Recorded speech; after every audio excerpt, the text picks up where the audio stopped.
Hello everyone, welcome to my first official racket review. I am your racket guru, and if you enjoy the video, please make sure that you like and subscribe. Without further ado, welcome to my review of the Yonex E-Zone 98L.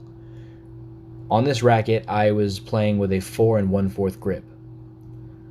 When I first got the racket, it wasn't much lighter than the base E-Zone 98 that Nick Kyrgios uses and that a friend of mine uses, so it really doesn't make a difference. It just feels like they took a little bit out of the dampening inside of the racket to make it just a tad lighter, but there wasn't that much of a difference.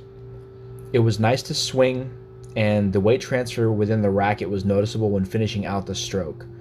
By that, I mean when I hit this forehand here, you really feel the weight coming up on the ball when trying to impart spin.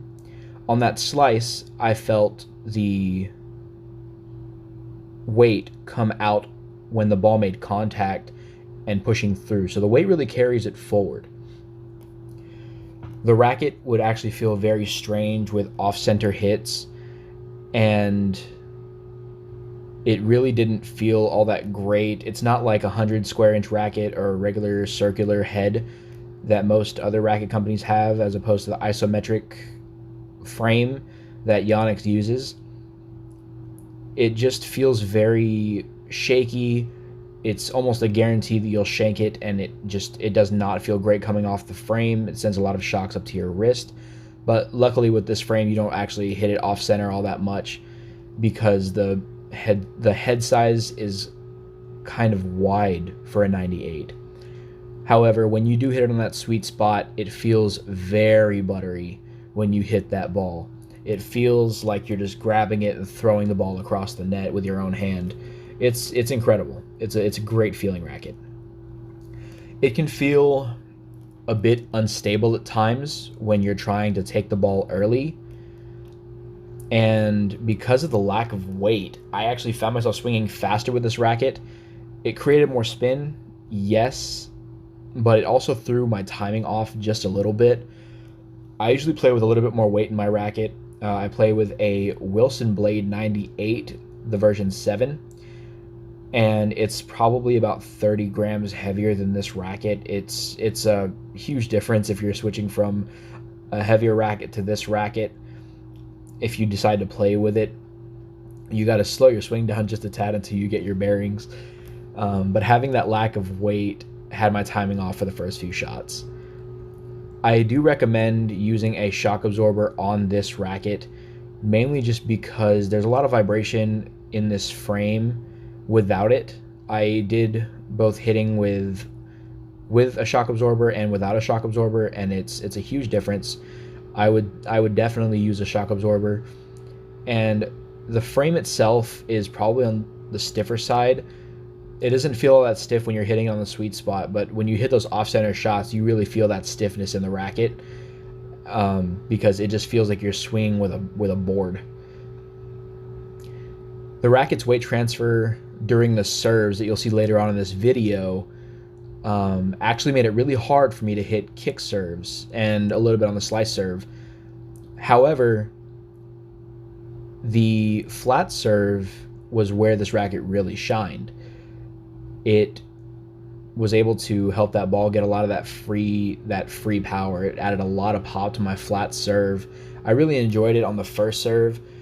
For my second serve, though, I do use a kick serve, and it's almost difficult to get that head acceleration you need with this racket, because I don't really know how to describe it, but when you try to swing up on that ball, you feel a lot of that weight transfer in that racket, and it slows your swing down, and it makes it hard to put spin on that ball.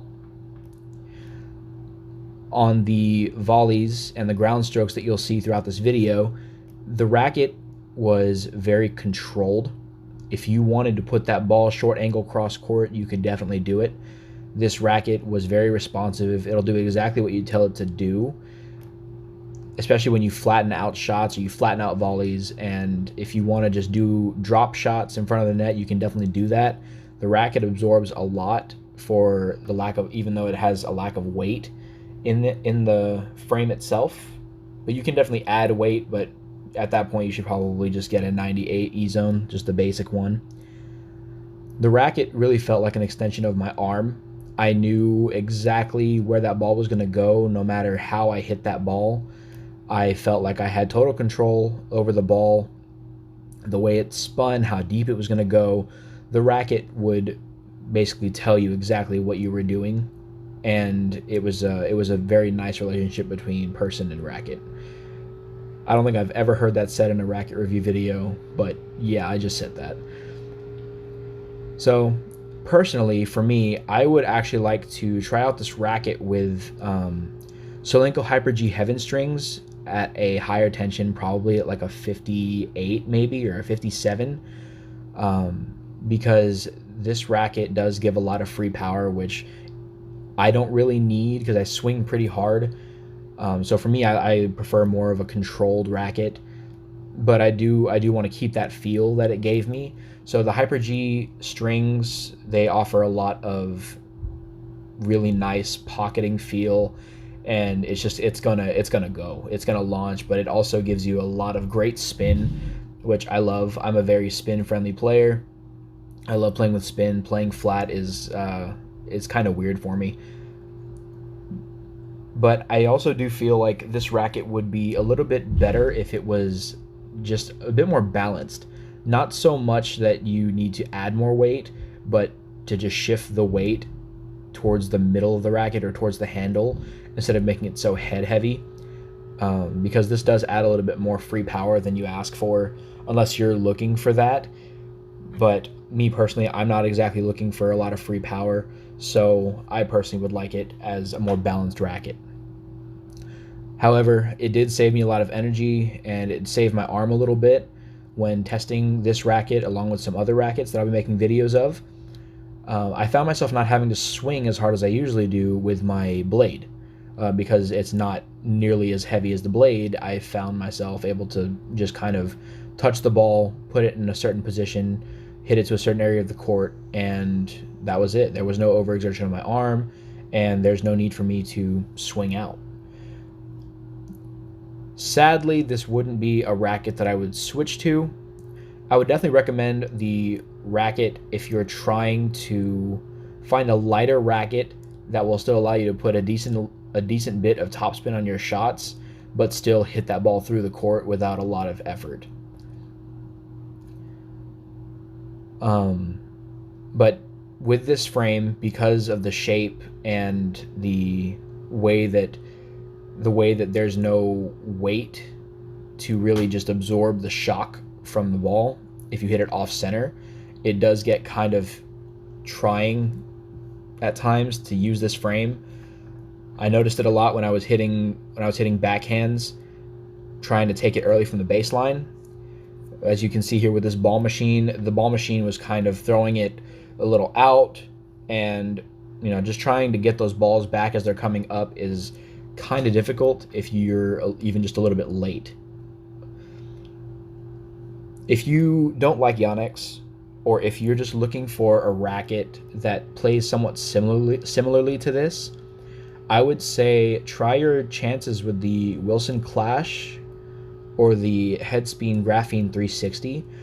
To me, those rackets feel kind of similar to this racket. They may be either a little bit heavier or a little bit lighter, or they might give a little bit more pop, but it's very similar to those because of the free power that it does give, along with a lot of the control that it gives. So I would definitely recommend trying out those two rackets if you're not a fan of Yonex.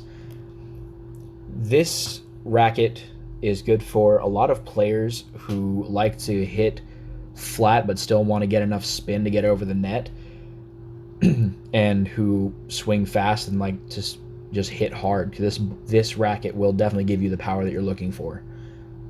Personally, I really enjoyed playing with this racket. I recommend giving it a try for yourself.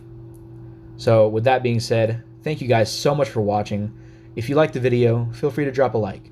And if you really like the video, please consider subscribing.